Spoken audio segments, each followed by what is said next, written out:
కేసులు పెట్టి నా ఇంటి మీద సీసీ కెమెరాలు వేసుకొని సీసీ కెమెరాలు రికార్డులతో సహా స్టేషన్ లో ఇచ్చా. ఆ రోజు ఏం చేశారు మీరు? నా కారు మీద దాడి జరిగిందని చెప్పా. వాడిని ఏం చేశారు మీరు? పిచ్చి పిచ్చిగా ఉన్నాయి, గేట్లు వేసి పెడుతున్నారు. 5-10 మంది ఉన్నారు. మిగిలిన మీరు ఒక్కనే ఏంటి తీసుకొచ్చారు? ఎవరు చేసింది? ఆయన పేరు కూడా మీరు అరెస్ట్ చేయాలి కదా.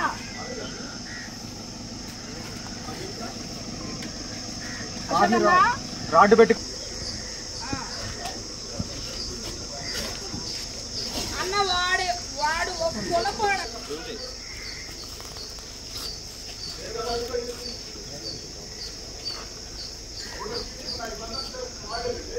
ఉండనా మా బాధ దించుకోని మమ్మల్ని. అనగా ఇది 17/5/2025 రాత్రి సమయంలో తుళ్ళూరు మండలం పొందుటనాకాల విలేజ్లో బొడ్డే సెంటర్లో అదే గ్రామానికి చెందిన ఇసుకుపల్లి కృష్ణ ఎలియాస్ రాజు అనే వ్యక్తి నిలబడి ఉండటం జరిగింది. అదే గ్రామానికి చెందిన మాజీ పార్లమెంట్ సభ్యులు నందికొండ సురేష్ గారు వారికి ప్రీవియస్గా ఏదో గ్లిజెస్ ఉన్నాయి. ఆ గ్లిజెస్ దృష్టిలో పెట్టుకొని నందికొండ సురేష్ గారు అదేవిధంగా వాళ్ళ అన్నయ్య కారులో వచ్చి అతని దగ్గరికి ఫాస్ట్గా వచ్చి తగిలించడం జరిగింది. అతను కింద పడ్డాడు. ఏంటి చూసుకొని నడపండి కారు అని చెప్పి అతను వాళ్ళని గట్టిగా మాట్లాడితే అదే టైంలో ఎంపీ గారు కారు ఫాలో అవుతున్న ఒక 7-8 మంది వ్యక్తులు కూడా ఉన్నారు. ఎంపీ గారు, ఎక్స్-ఎంపీ గారు, అదేవిధంగా వాళ్ళ బ్రదరు, అనుచరులు అందరూ అతన్ని అక్కడే విశేషంగా కొట్టారు.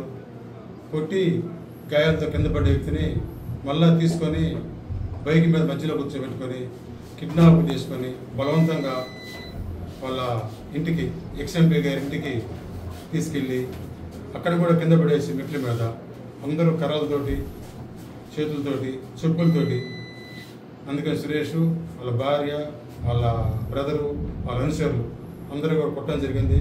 వీడు ప్రతిసారి మనల్ని ఇబ్బంది పెడుతున్నాడు, వీడిని చంపి నదిలో పడేస్తే పీడ వదిలిపోద్ది అని వాళ్ళు మాట్లాడుకుంటూ ఉంటే ఇతను భయపడిపోయి వాళ్ళ సమక్షం నుంచి ఏదో ఒక విధంగా తప్పించుకొని వెళ్ళి వాళ్ళ బంధువులు, పెద్దల సహకారంతో ఎయిమ్స్ హాస్పిటల్లో చేరాడు. ఎయిమ్స్ హాస్పిటల్లో సుమారు ప్రాణాపాయస్థితిలో ఉన్నాడు. హాస్పిటల్కి వెళ్ళి అతని స్టేట్మెంట్ నమోదు చేసుకొని కేసు నమోదు చేయడం జరిగింది. ఈ కేసులో నందికొండ సురేష్, వాళ్ళ భార్య, వాళ్ళ బ్రదరు మరియు 7-8 మంది వాళ్ళు చూస్తే గుర్తుపట్టగలను అని ఆయన చెప్పడం జరిగింది. నందికొండ సురేష్ చేతిలో దెబ్బతిని ప్రాణాపాయస్థితిలో ఉన్న ఎవరైతే కృష్ణ ఎలియాస్ రాజు ఉన్నాడో ఆయన షెడ్ మీద ఎఫ్ఐఆర్ చేసి దాని ప్రకారం దర్యాప్తు పూర్తి చేసి ఈరోజు మధ్యాహ్నం ఎక్స్-ఎంపీ గారిని అదుపులో తీసుకోవడం జరిగింది. ఇన్వెస్టిగేషన్ పూర్తి చేసి మిగిలిన ముద్దాలు కూడా అదుపులో తీసుకుంటాం.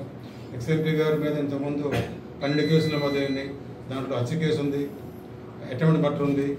ఆ హత్య కేసులో కండిషన్ బెయిల్లో ఉన్నాడు. కండిషన్ బెయిల్లో ఉండి కూడా ఇంకొక వ్యక్తిని చంపుతానికి ప్రయత్నం చేసినందువలన ఇమీడియట్గా చర్య తీసుకోవడం జరిగింది. అదేవిధంగా మిగిలిన వారిని కూడా వీలైన తొందరగా అరెస్ట్ చేసి మనము జడ్జి గారి ముందు పోటీ చేయడం జరుగుతుంది. సార్, ఈ కేసులో ఎంతమంది మీద ఎఫ్ఐఆర్ ఫైల్ అయింది సార్? 3 పేర్లు ఉన్నాయి, మరి కొంతమంది అని ఇచ్చారు. Section of line sir, section ఆఫ్లో section 140 class 1, 172 class 2, 109 class 1, 351 class 2, read with 35 BNS act.